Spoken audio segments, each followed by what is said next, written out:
Shalom teman-teman, jumpa kembali di dalam ibadah Komisi Remaja Gereja Kristen Kalam Kudus Pematang Siantar. Teman-teman, sebelum kita beribadah, mari kita berdoa ya. Bapa di surga, kami menjelang ibadah Natal, menjelang Natal kami bersyukur kami boleh tetap beribadah kepada Tuhan.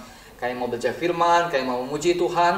Persiapkan hati kami, kiranya ibadah kami, pelayanan kami merupakan sebuah persembahan yang harum, berkenan dan menyenangkan hati Engkau. Terpujilah nama Bapa, di dalam nama Tuhan Yesus kami berdoa. Amin. Teman-teman, kita angkat pujian Hai Mari Berhimpun.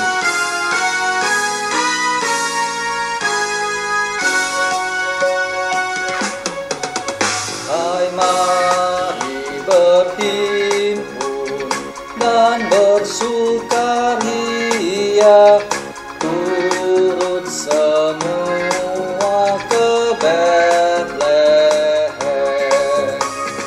Marilah pandang Tuhan balas surga, sembah dan puji Dia, sembah dan puji Dia, sembah dan puji Dia Sang Raja. Bernyanyilah kamu tentara malaikat, turut bernyanyi memuji Dia. Pujilah Tuhan, Juru Selamat dunia, sembah dan puji Dia, sembah dan puji Dia, sembah dan puji Dia Sang Raja. Teman-teman, sembah dan pujilah Dia Sang Raja, Tuhan Juru Selamat kita. Kita akan punya sekali lagi.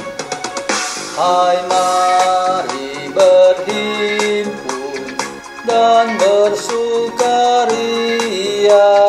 turut semua ke Betlehem. Marilah pandang Tuhan balas surga, sembah dan puji Dia, sembah dan puji Dia, sembah dan puji Dia Sang Raja. Bernyanyilah kamu tentara malaikat, turut bernyanyi memuji Dia. Pujilah Tuhan, Juru Selamat dunia, sembah dan puji Dia, sembah dan puji Dia, sembah dan puji Dia Sang Raja. Kiranya kesan Natal boleh menolong kita untuk bersukacita karena Kristus Tuhan lahir buat kita semua. Shalom, selamat pagi kaum remaja. Sebelumnya saya sampaikan selamat Natal ya, karena kita sudah di bulan Desember, sudah di bulan Natal. Kita bersyukur boleh di dalam kesederhanaan ya merayakan Natal, karena tahun ini Natal kita ada dalam kondisi pandemik COVID sehingga tidak bisa melakukan seperti pada tahun-tahun sebelumnya. Tetapi biarlah yang penting adalah bahwa makna Natal itu sungguh-sungguh kita pahami ya. Itu yang penting. Karena yang namanya perayaan, pesta, hadiah ya, itu bukan sesuatu yang utama. Tetapi itu hanya sekunder saja. Yang penting adalah kelahiran Yesus Kristus ya, sang bayi di palungan itu. Nah, sebelumnya Bapak ingin mengajak kita, mari kita masuk di dalam doa terlebih dahulu. Bapa Surgawi, sertai kami di dalam merenungkan Natal. bersama-sama dengan anak-anak remaja kami boleh merenungkan kasih Tuhan yang begitu besar, karena 2000-an tahun yang lalu Engkau telah menyerahkan anakmu yang tunggal lahir menjadi manusia untuk menebus kami manusia yang berdosa. Biarlah kiranya Natal yang sudah berlangsung 2000-an tahun juga ini senantiasa memberikan kami pengingatan dan juga peringatan bahwa kehidupan kami yang terutama adalah bahwa kami membutuhkan Yesus, Sang Juru Selamat di dalam kehidupan kami. Sertai kami di dalam merayakan Natal secara sederhana di tahun ini karena adanya pandemi COVID. Tuhan sertai kami dan berkati kami. Kami berdoa dalam nama Tuhan Yesus. Amin. Sebelumnya mari kita membaca terlebih dahulu ya beberapa bagian firman Tuhan. Yang pertama, saya ingin kita bersama-sama membuka Injil Matius pasal 1 ayat 21 ya. Injil Matius pasal pertama ayat 21 yang berkata demikian.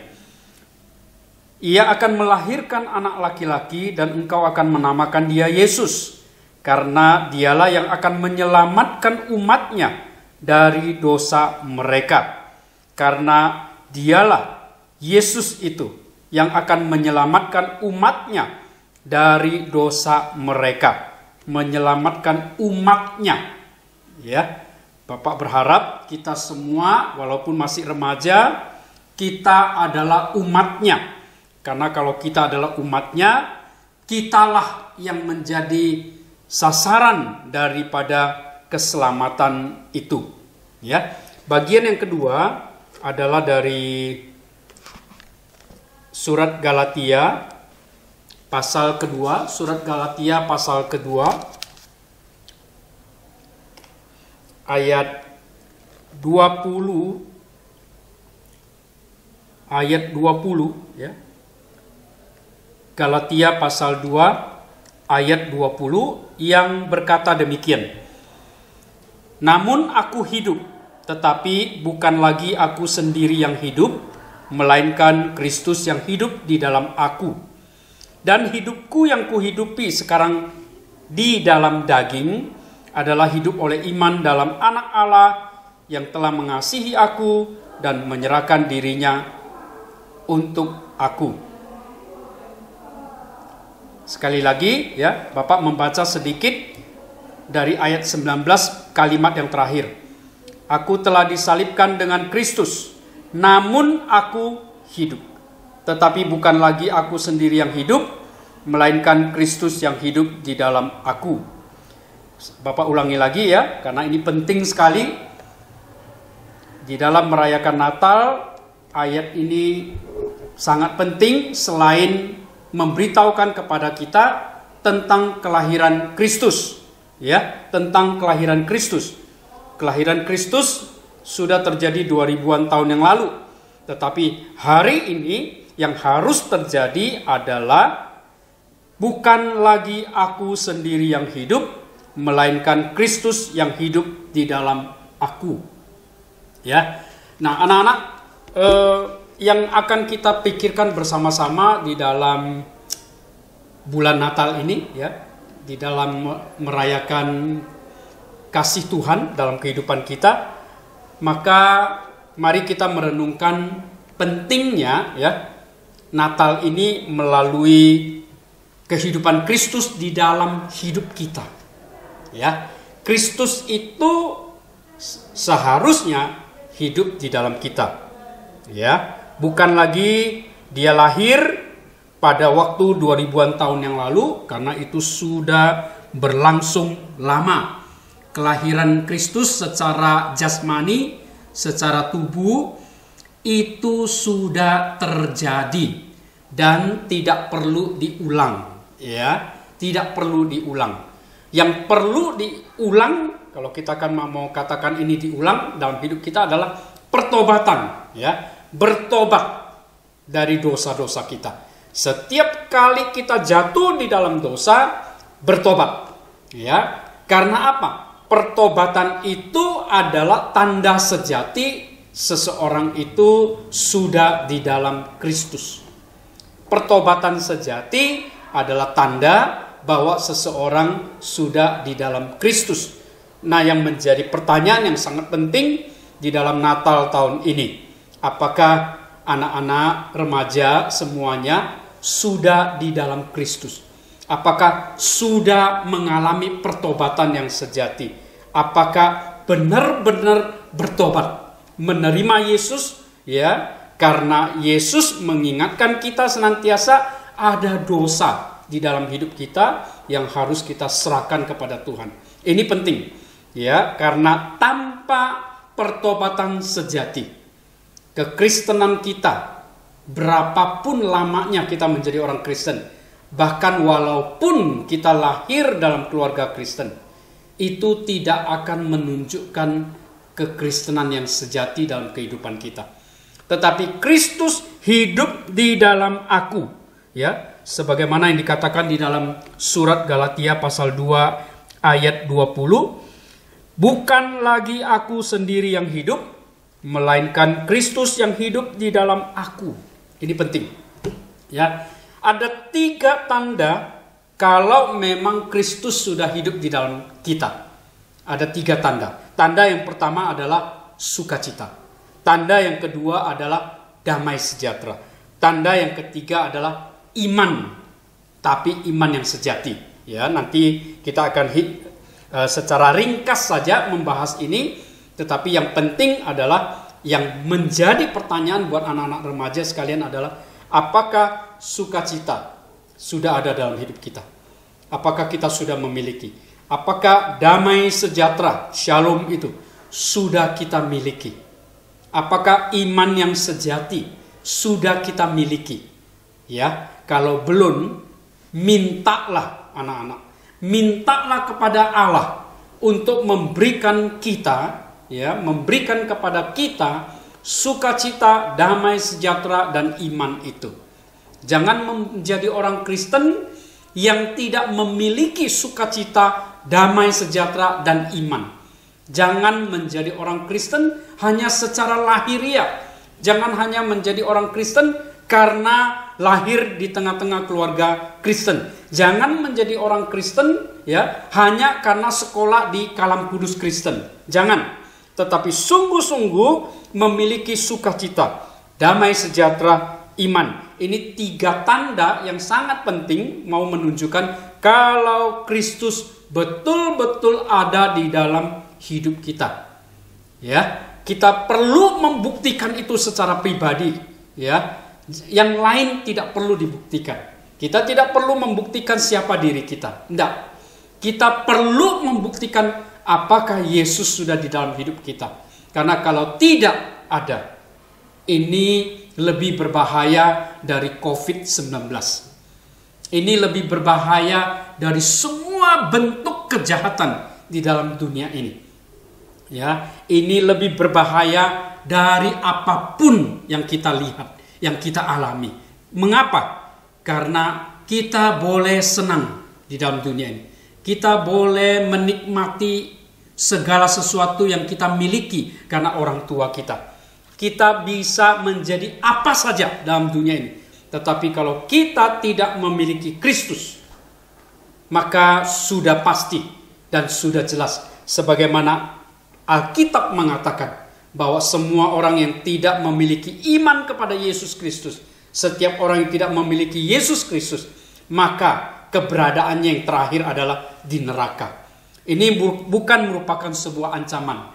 Karena kalau yang disebut sebagai ancaman, umumnya tidak pernah terjadi. Ancaman itu tidak perlu ditakuti. Ya, ancaman itu tidak perlu dikhawatirkan. Memang membuat hati tidak enak kalau kita mendapatkan ancaman, umpamanya ya. Dikatakan umpamanya kalau seandainya ada orang berkata kepada kita, besok akan ada demo besar-besaran umpamanya di kota Siantar. Apa yang terjadi?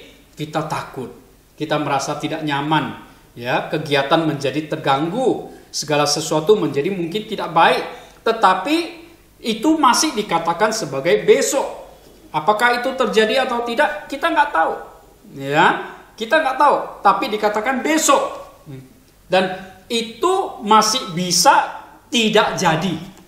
Oleh karena itu anak-anak sekalian, anak-anak remaja, ya, ancaman tidak perlu terlalu dikhawatirkan. Ya, walaupun sebagai manusia, ya, sebagai orang yang berhikmat bijaksana, ya kita harus hati-hati. Kita harus bisa mengantisipasi. Kita manusia bisa mengantisipasi, ya. Oleh karena itu kita perlu hati-hati. Bukan saja waktu ada ancaman kita harus hati-hati. Bahkan ketika tidak ada ancaman. Dan menurut Bapak, bahkan ketika kondisi atau keadaan aman-aman saja, justru kita harus lebih berhati-hati.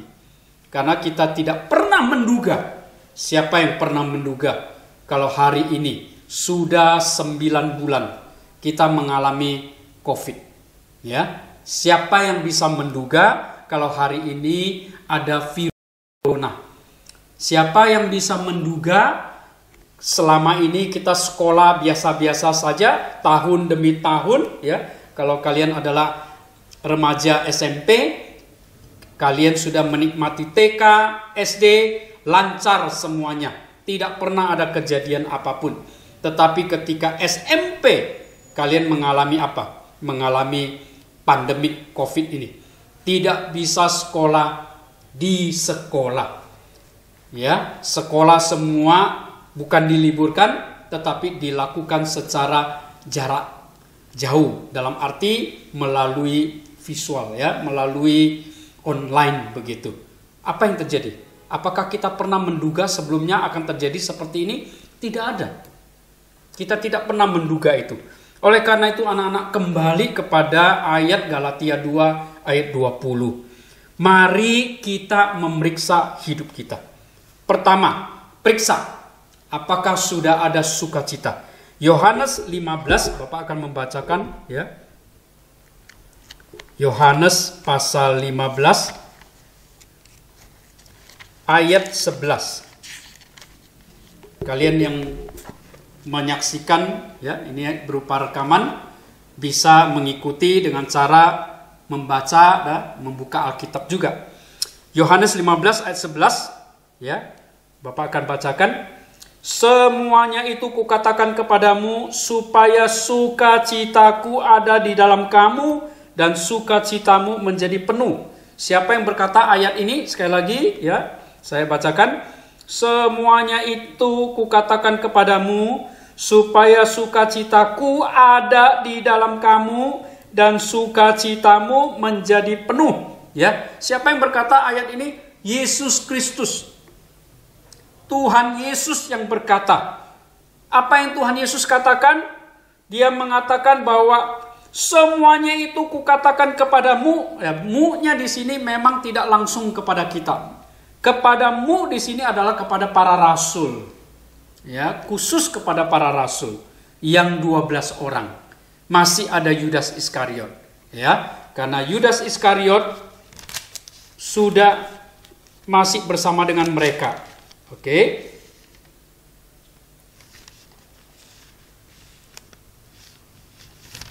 Ya, sedikit Bapak koreksi. Yudas Iskariot sudah tidak lagi bersama dengan para rasul. Berarti ini tinggal yang 11 orang. Artinya Yudas sudah pergi. Ada tercatat di Yohanes pasal 13 ayat 30. Yudas menerima roti itu lalu segera pergi. Pada waktu itu hari sudah malam. Ya, Yudas setelah menerima roti perjamuan kudus. Perjamuan terakhir. Dia segera pergi. Pergi kemana? Dia pergi untuk berkonsolidasi, ya, berkoordinasi, mengatur untuk menangkap Tuhan Yesus.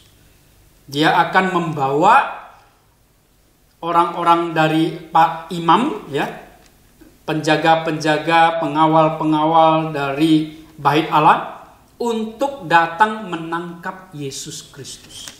Ini adalah sebuah catatan pengkhianatan seorang murid, ya. Anak-anak, kita juga adalah murid-murid kita juga sedang belajar menjadi murid. Jadi penting sekali. Dan Tuhan Yesus kembali ya kepada bagian ayat Yohanes 15 ayat 11. Tuhan mengatakan semuanya kepada para murid, para rasul, supaya sukacita Yesus ada di dalam para rasul. Tuhan Yesus ingin sukacitanya itu ada di dalam kita semua.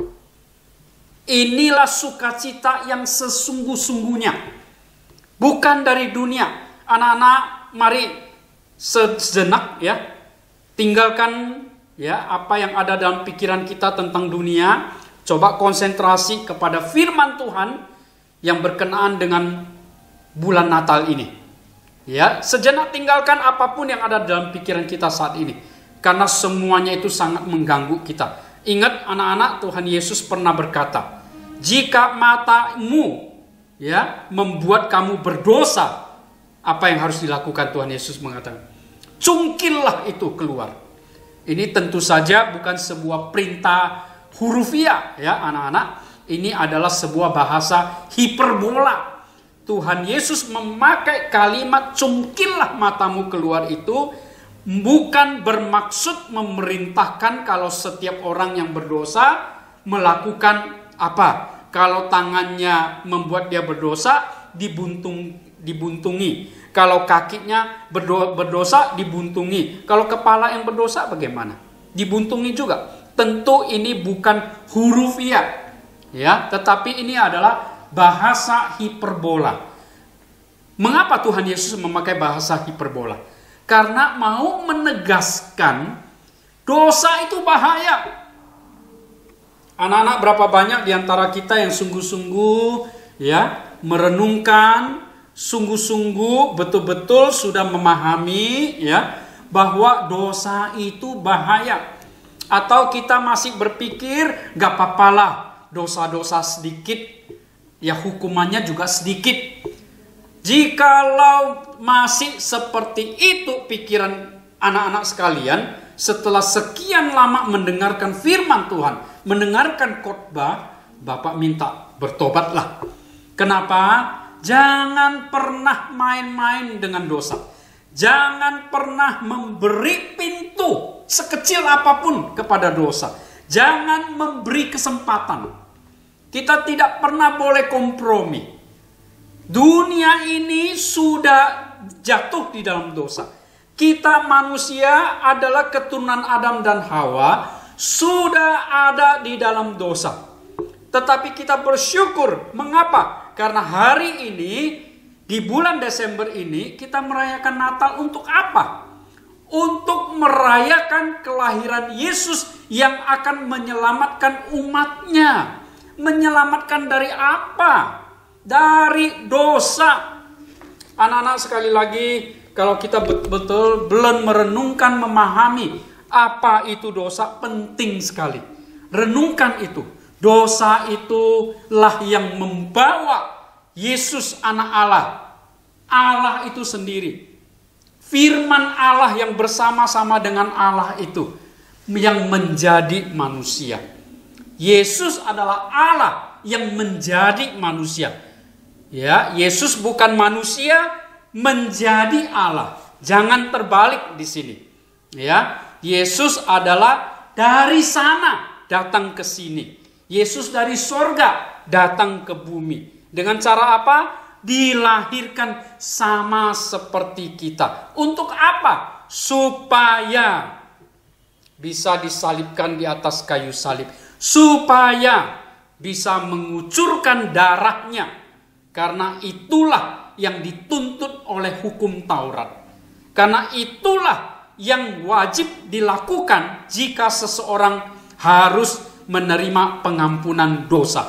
Karena firman Tuhan berkata, tanpa penumpahan darah, tanpa darah, tidak ada pengampunan dosa. Anak-anak, jangan menjadi orang Kristen tanpa Kristus.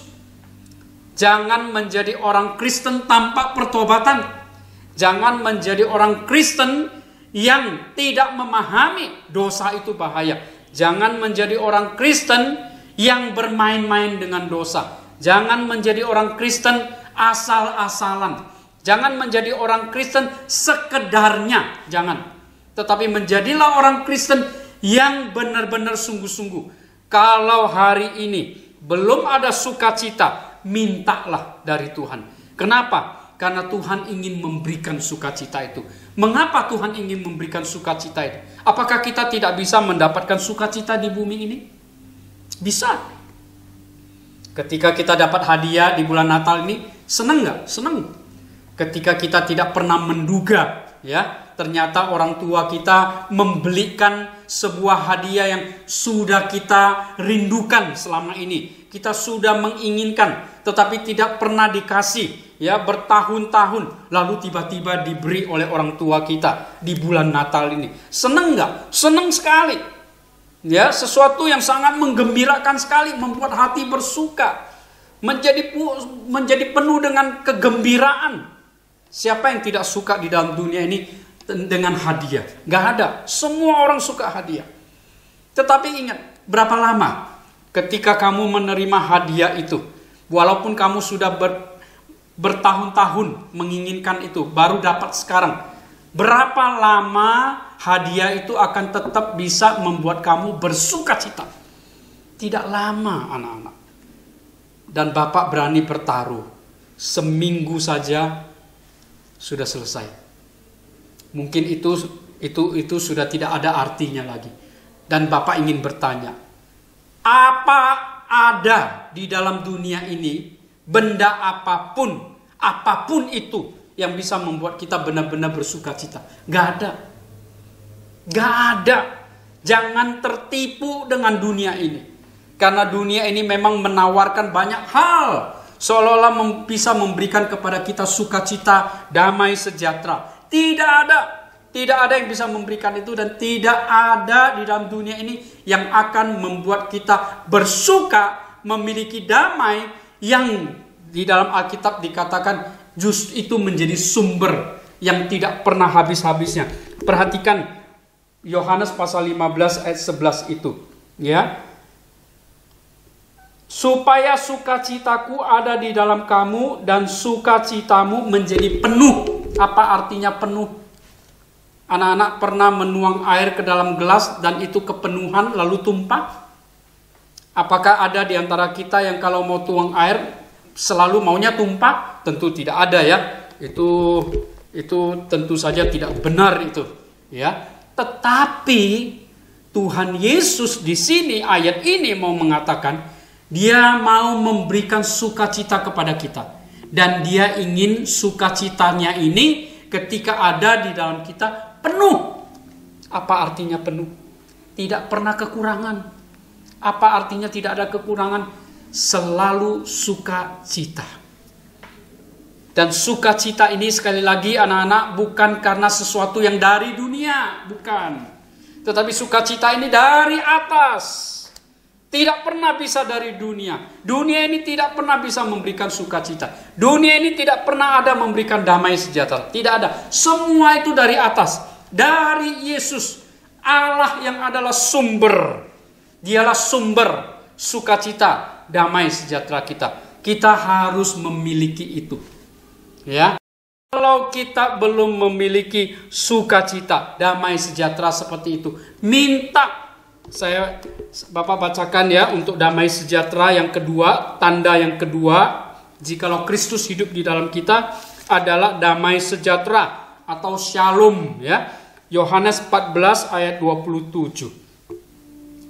Damai sejahtera ku tinggalkan bagimu. Damai sejahtera ku berikan kepadamu. Dan apa yang kuberikan tidak seperti yang diberikan oleh dunia kepadamu. Janganlah gelisah dan gentar hatimu. Anak-anak perhatikan di sini sekali lagi ya. Damai sejahtera ku tinggalkan bagimu. Damai sejahtera ku berikan kepadamu. Dan apa yang ku berikan tidak seperti yang diberikan oleh dunia kepadamu.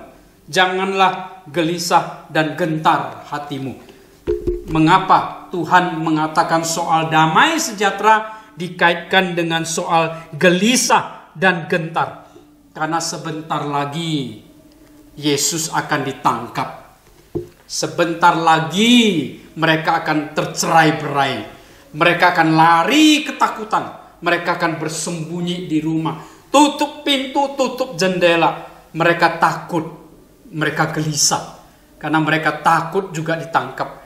Mereka takut setelah Yesus sasarannya kepada mereka. Sehingga Tuhan Yesus mengatakan, damai ku tinggalkan bagimu.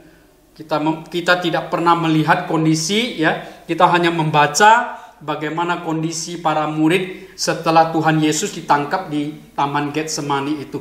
Kita tidak tahu. Tetapi yang jelas, mereka waktu itu berada di Taman Getsemani. Ketika Tuhan Yesus ditangkap, mereka lari semua. Lari kenapa? Lari karena gembira? Tidak. Lari ketakutan. Sangat ketakutan. Karena di dunia ini tidak ada yang tidak takut. Di dunia ini tidak ada yang senang dimusuhi. Di dunia ini tidak ada yang senang kalau dapat musuh. Tidak. Semua orang ingin punya teman. Ya, setiap kita ingin damai dengan siapapun. Setiap kita ingin baik-baik dengan siapapun. Bahkan kadang-kadang di sekolah, ya, Bapak pernah menjadi kepala sekolah, ada saja anak-anak, ya, pakai cara menyuap orang lain supaya temannya itu senang dengan dia. Ada saja. Memakai cara-cara memberikan contekan supaya apa? Supaya baik sama dia. Ada saja. Damai itu, Bapak percaya itu tidak damai. Memiliki teman dari dunia ini tidak pernah langgeng. Karena Tuhan Yesus berkata, aku tidak menyebut kamu lagi hamba, tetapi sahabat. Tuhan Yesuslah sahabat kita yang sejati. Oleh karena itu anak-anak, mari tinggalkan, lepaskan perhatian kita, ya, pikiran kita sejenak dari dunia ini. Beberapa saat, tidak usah lama-lama, cukup beberapa saat untuk memikirkan, apakah Yesus sudah di dalam aku? Apakah Yesus sudah tinggal di dalam aku? Kalau dunia ini begitu menarik perhatian kita, mari kita berikan perhatian fokus, lihat kepada Tuhan Yesus. Kita memang tidak bisa melihat Tuhan Yesus, tetapi kita punya iman. Ini tanda yang ketiga. Apakah kita sudah memiliki iman yang sejati? Karena iman ini akan langgeng kekal sampai kepada kehidupan yang kekal. Bapak kembali, ya, kembali kepada Galatia tadi, ya. Galatia pasal 2 ayat 20, ya. Di kalimat-kalimat yang terakhir, dan hidupku yang kuhidupi sekarang di dalam daging. Artinya Paulus mau berkata bahwa waktu dia menulis surat ini dia masih hidup dan dia ada hidup di dalam tubuhnya, sama seperti kita. Sekarang ini kita masih hidup, ya. Kita masih ada di dalam dunia ini, berarti kita masih di dalam tubuh. Tidak ada manusia yang hidup tetapi tidak ada tubuh. Ya, hati-hati anak-anak. Tidak ada manusia yang dikatakan hidup tidak di dalam tubuh. Karena yang namanya manusia tentu harus punya tubuh. Ini penting. Karena kenapa? Karena kehidupan kekal yang akan kita masuki itu akan diberikan tubuh yang baru. Manusia tidak mungkin tanpa tubuh. Tetapi tubuh yang sekarang beda dengan tubuh yang nanti di dalam hidup yang kekal itu. Seperti apa itu? Bapak tidak mengerti. Tetapi yang jelas, firman Tuhan Alkitab berkata, setiap orang yang percaya kepada Yesus, hidup di sorga, akan memiliki tubuh yang baru. Seperti apa? Tidak tahu. Tetapi kita patut percaya. Nah, apa itu percaya anak-anak? Karena firman Tuhan berkata, ya, Bapak bacakan sebentar dari Efesus pasal 2. Efesus pasal 2 ayat 8. Ya. Efesus 2 ayat 8 mengatakan, sebab karena kasih karunia kamu diselamatkan oleh iman. Ya, hari ini kalau kita menjadi orang Kristen yang telah diselamatkan, itu karena iman. itu bukan hasil usahamu. Nah, sekarang perhatikan. Tapi iman itu bukan usaha kita. Iman itu pemberian Allah. Perhatikan di situ Efesus 2 ayat 8. Ya, sebab karena kasih karunia kamu diselamatkan oleh iman. Itu bukan hasil usahamu, tetapi pemberian Allah. Allah memberikan iman kepada kita supaya bisa percaya kepada Yesus untuk menerima hidup yang kekal. Pertanyaannya, anak-anak, apakah anak-anak remaja sudah mempunyai iman itu? Iman pemberian Allah, iman dari atas, sukacita dari atas, damai sejahtera dari atas, iman juga dari atas. Apakah kita sudah memiliki iman itu? Apa itu iman? Apa itu iman? Iman itu adalah pemberian Allah. Tetapi apa itu iman? Iman ini adalah iman yang kalau kita memiliki, iman ini harus tertuju kepada Yesus anak Allah. Ya, iman ini koneksinya hanya kepada Yesus. Ya, sama seperti handphone kita. Kalau kita ingin googling, kita harus bisa punya internet, kita harus punya connect ke wifi atau data. Demikian juga kalau iman kita adalah iman yang benar, maka iman itu menunjukkan mata rohani kita kepada Yesus Kristus. Oleh karena itu penting sekali sebagai manusia yang terdiri dari tubuh dan jiwa atau roh. Tubuh atau roh atau jiwa. Kita perlu sekali-kali ya hidup secara seimbang, karena kita tiap hari tidur, makan, minum, sekolah, melakukan kegiatan berolahraga, bertemu teman, mengadakan kumpul-kumpul, itu semua dengan fisik, betul. Tetapi kapan yang rohani? Kapan yang jiwa kita dipenuhi? Kapan yang roh kita dipuaskan? Karena itu hanya bisa dipuaskan ketika mendapatkan Yesus Kristus. Oleh karena itu Tuhan memberikan kita iman, supaya iman ini mengarahkan kita kepada Yesus yang lahir ke dalam dunia ini. Dialah juru selamat kita. Kita harus memiliki iman itu. Jadi 3 tanda kalau Kristus hidup di dalam aku ini penting. Apakah ada sukacita, damai sejahtera, dan iman ini. Karena kalau tidak ada, mari kita minta anak-anak. Mari kita mohon kepada Tuhan untuk memberikan kepada kita sukacita yang bukan dari dunia ini, damai sejahtera yang bukan dari dunia ini, iman yang bukan dari dunia ini. Karena semua ini dari atas diberikan kepada kita. Supaya apa? Supaya kita sementara ada di dalam dunia ini tidak hidup secara duniawi. Penting sekali anak-anak. Jangan sampai setiap tahun kita merayakan Natal, tetapi kita selalu kembali hidup secara duniawi. Kita tidak pernah hidup untuk Tuhan, tetapi secara selalu hidup untuk dunia ini. Mari untuk Natal ini, karena pandemi COVID ini membuat manusia dibatasi kegiatannya. Walaupun memang sekarang sudah new normal, manusia sudah mulai banyak bergerak ke sana kemari, seperti seolah-olah tidak ada COVID. Sementara di dunia, Bapak dengar Eropa ini sudah mau lockdown lagi katanya. Ya, Jakarta katanya akan dilakukan PSBB ketat lagi. Mengapa? Karena untuk membatasi. Karena biar bagaimanapun COVID ini belum selesai, sehingga harus dibatasi. Kalau tidak dibatasi, liburan ini akan banyak membuat orang bepergian. Akibatnya apa? Akan terjadi masalah lagi. Oleh karena itu anak-anak, mari pakai waktu Natal tahun 2020 ini. Bukan dengan kegiatan macam-macam. Ya, bukan melakukan berbagai aktivitas. Tentu saja manusia tidak mungkin tidak melakukan aktivitas. Tetapi yang penting adalah mari renungkan hidup kita. Apakah sudah ada Kristus dalam hidup saya? Mari terbuka di hadapan Tuhan. Apakah sudah ada sukacita? Sudah ada damai sejahtera? Sudah ada iman itu? Karena hidup kita saat ini di dalam dunia ini, kita tidak bisa memakai yang dari dunia ini. Kalau kita mesti bertahan, tidak bisa dari dunia. Kita harus pakai yang dari surga, dari Yesus Allah yang menjadi manusia.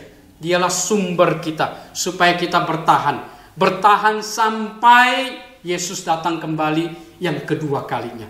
Biarlah firman Tuhan ini yang boleh mengingatkan, ya, bersama-sama kita mengingatkan akan Natal, menjadi Natal yang spesial buat kita semua. Ya, mari kita bersukacita, ya. Mari kita menikmati bersama dengan Tuhan Yesus, dan mari kita sungguh-sungguh diperdalam supaya kita bertumbuh menjadi seorang Kristen yang berguna bagi dunia ini, karena kita memberkati dunia ini.